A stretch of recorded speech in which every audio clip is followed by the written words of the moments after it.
আসসালামু আলাইকুম। কি অবস্থা সবার? এই যে শিলিগুড়িতে বসে ওয়েট করছিলাম কিছুক্ষণ, আর কিছুক্ষণ পরেই শুরু হয়ে গেল অঝরধারা বৃষ্টি, যার কারণে এখান থেকে সরতে পারলাম না, এখানেই ওয়েট করলাম। তারপরে অবশেষে অনেকক্ষণ থাকার পরে আমরা চলে আসলাম ওখান থেকে, এসে একটা রুম নিয়ে নিলাম আর এখানে আসলাম। এখান থেকে আমরা এখন বের হয়েছি সন্ধ্যার পরে একটু চা খাবার জন্য, যেহেতু অনেক বৃষ্টি আর ঠান্ডা পরিবেশ, তো একটু চা না খেলেই হয় না, তো সেই জন্য একটু চা খেতে বের হলাম। সামনেই একটা ছোট্ট দোকানে, এর পাশে দাঁড়িয়ে আমরা চা খাচ্ছি। চাটা বেশ মজার ছিল। আর রাতে শিলিগুড়িটা দেখতে ঠিক কীরকম সেটাই দেখাচ্ছি এখন। অনেক সুন্দর লাগছিল, বৃষ্টি, ঝিরিঝিরি বৃষ্টি, তার সাথে চা খাওয়া, খুবই ইন্টারেস্টিং একটা ব্যাপার। এখান থেকে যাবার কথা ছিল দার্জিলিং নয়তো সিকিম, আর এসে দেখি সিকিম তো পুরোই বন্ধ। যারা আগে গিয়েছিল তারা তো আজকে আসলো দেখলাম, আর ওরাই বলছিল যে এখন যাওয়াটা ঠিক হবে না, কারণ অনেক বৃষ্টি, আর বৃষ্টির পরিমাণটা যেহেতু বেশি, তো একদম সে পাহাড় ধসে পড়ছিল বারবার, একটা রিস্কের ব্যাপার হয়ে থাকে। তো সেই জন্য আর ওইদিকে গেলাম না, আমরা একটা রাত এখানে স্টে করলাম। আর এত লং জার্নি করে আমাদের দুজনের অবস্থায় করুণ হয়ে গেছে। সারাদিন বৃষ্টিতে ভেজার পরে এখন সন্ধ্যায় এসে চা খাচ্ছি, বেশ ভালো লাগছে।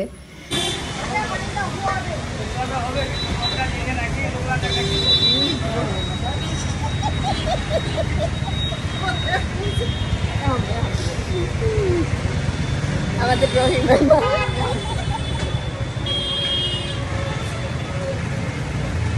চা খেতে খেতেই পাশে দেখলাম পানিপুরি, সেটা আবার বাদ থাকবে কেন, পানিপুরিও খেয়ে নিলাম। পানিপুরি তো এখানে বেশ ফেমাস একটা খাবার, তো এখান থেকে পানিপুরি খেয়ে নিচ্ছি আমরা এখন। এখানে আমরা 9টা পানিপুরি 20 টাকা দিয়ে খেয়েছিলাম, তো আমি কিছু খাবার পরে তারপরে আবার আপাকে দিয়েছিলাম, ও খেলো। বৃষ্টি কিন্তু ঠিকই হচ্ছে ঝিরঝির করে। আমি যেহেতু ভয়েসটা দিচ্ছি পরে, তো রাতে যখন আমরা রুমে আসছি তারপরে বৃষ্টি অনেক শুরু হয়েছে, একদম মুষলধারে বৃষ্টি। তো সকালের নিউজটা আপাতত হচ্ছে সবার কাছে শুনলাম আর কি, যেটা যে পাহাড় ধসে পড়তেছে, সেই জন্য সেই দিকেও আর যাওয়া হলো না। এখনো পর্যন্ত ওয়েট করছি আমরা এখানে, দেখি কি অবস্থা, পরবর্তী সময় আমরা কোথায় যাই আর কোন দিকে থাকতে পারি। তো আপনারা সবাই আমার পেজের সঙ্গে থাকুন, দেখতে থাকুন, নিশ্চয়ই নিউ নিউ আপডেট পেয়ে যাবেন।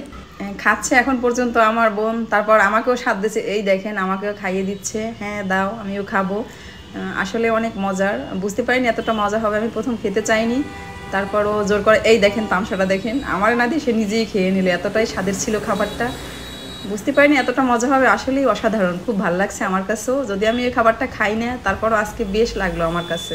তবে ছোটোর দুষ্টামিটা কিন্তু অসাধারণ নয়, কারণ আমি হা করছিলাম, ও আমার কাছ থেকে কেড়ে নিয়ে গেল। এখন আমি নিজে হাতে নিয়ে নিলাম, এখন আমি নিজেই মুখে দিয়ে টেস্ট করব। হ্যাঁ, নিজে হাতে খাবার মজাটা একটু অন্যরকম, নিজে খেয়ে নিলাম, বাহ সেই লাগতেছে। পাশের লোকটা আমাদের দিকে বারবার ফেল করে তাকাচ্ছে, আমরা দুবোন দুষ্টামি করছি, ও দেখতেছে আমরা দুবোন কি করতেছি। বাহ। তো আজকের মতো এখানে ভিডিওটা শেষ করছি, নেক্সট ভিডিও নিয়ে আবার চলে আসবো। সবাই সুস্থ থাকুন, ভালো থাকুন, আগামী ভিডিওতে কথা হবে। আল্লাহ হাফেজ।